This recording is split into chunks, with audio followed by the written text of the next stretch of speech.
Приветствую всех, дорогие друзья! На связи, как всегда, Недомайнер и моя скромная таверна. Игровые новости последних дней раскрывают очень много интересных проектов будущего. Например, экс-президент Rockstar готовит убийцу GTA, а культовая игра Fahrenheit уже совсем скоро выйдет на PS4. Тем временем ремастер Mass Effect перенесли, а THQ готовит ремейк культовой игры «Как достать соседа». Обо всех актуальных игровых новостях я расскажу вам в этом видео, но перед этим не забудьте подписаться на мой канал и нажать на колокольчик. И давайте приступим к самой горячей новости про убийцу GTA 5, а возможно даже и 6. Главный идеолог GTA 5, Red Dead Redemption, San Andreas и других культовых проектов студии Rockstar заявил о желании ударить деньгами по бывшему работодателю. В среднесрочных планах Лесли Бензи состоит цель выпуска конкурента GTA 5. Сама же кампания по сбору средств уже начата. На текущий момент сумма привлеченных средств в перспективный проект перевалила за 32 миллиона британских фунтов. Конкурента автоугонщика назвали Everywhere, а работу над проектом ведет отобранная Бензисом команда профессионалов студии Build a Rocket Boy. Экс-президент Rockstar обещает порадовать публику кардинально новыми возможностями, которых и близко нет в GTA 5.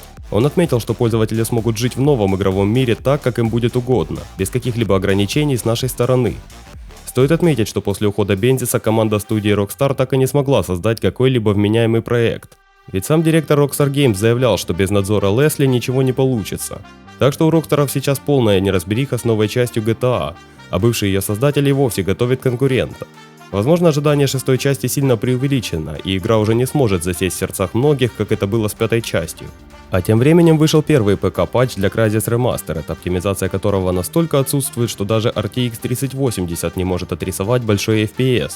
По пути к переизданию оригинальный Crysis растерял некоторые эффекты, фишки и даже уровни, которые были в оригинальной версии для PC.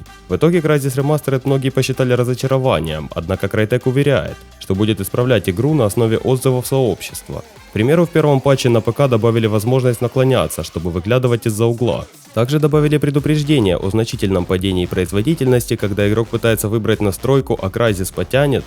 Плюс ко всему исправили кучу багов самой игры и пофиксили трассировку лучей. Но игра все еще плохо работает с многопоточностью центрального процессора. Конечно, лучше, чем оригинал, но вычисления все равно происходят в основном на одном потоке. Из-за этого страдает и производительность. До сих пор нет некоторых эффектов освещения, например, лучей Хуанга в части сцен. Нет объемных облаков, а анимация листвы ограничена всего лишь 30 кадрами в секунду. В общем, до идеала Crysis еще очень далеко, а фиксить придется еще очень много. Остается только надеяться, что Crytek все-таки сможет довести ее до ума. А вы напишите в комментариях, как вам ремастер Crysis. Как по мне, это сплошное разочарование. А тем временем разработчики королевской битвы Warzone представили карту местного метрополитена, рассказав чуть подробнее о работе транспорта. Сами станции представляют собой небольшие комнаты, уникальные для каждого направления. То есть с одного вестибюля можно уехать только в одну сторону, до следующей остановки. Кататься кругами по всему Верданску все-таки не выйдет. При этом ехать в поезде во время перестрелки с другой командой не получится. Система заблокирует транспорт при ведении огня в вестибюле, на платформах или вагонах. Вдобавок уехать за пределы смертельного круга также не выйдет. А сам сезон появится уже завтра, 29 сентября. Тем временем вышли рецензии разных изданий на ремейк первой части «Мафии». Если верить рецензиям, ремейк не сильно отклоняется от оригинала по части дизайна зданий и общей сюжетной кампании. То есть в открытом мире особо делать нечего. А в 2020 году подобный подход выглядит устаревшим, что отметили многие авторы. Однако сама история, если не брать во внимание слегка измененные и дополненные характеры персонажей, осталась прежней.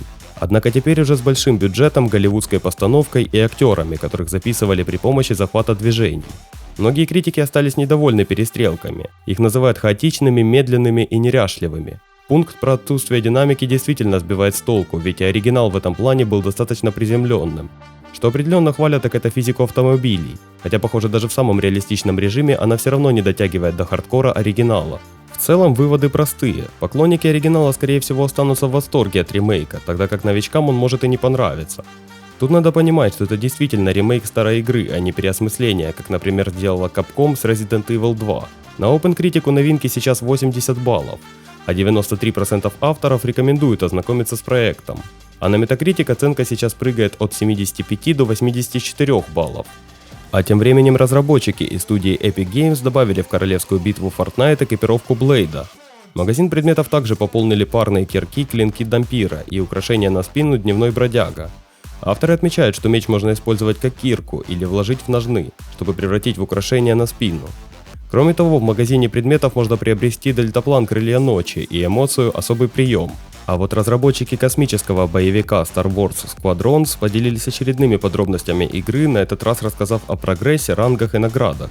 Основными аспектами сетевой игры помимо мультиплеерных режимов станут ежедневные испытания, операции и уровень игрока.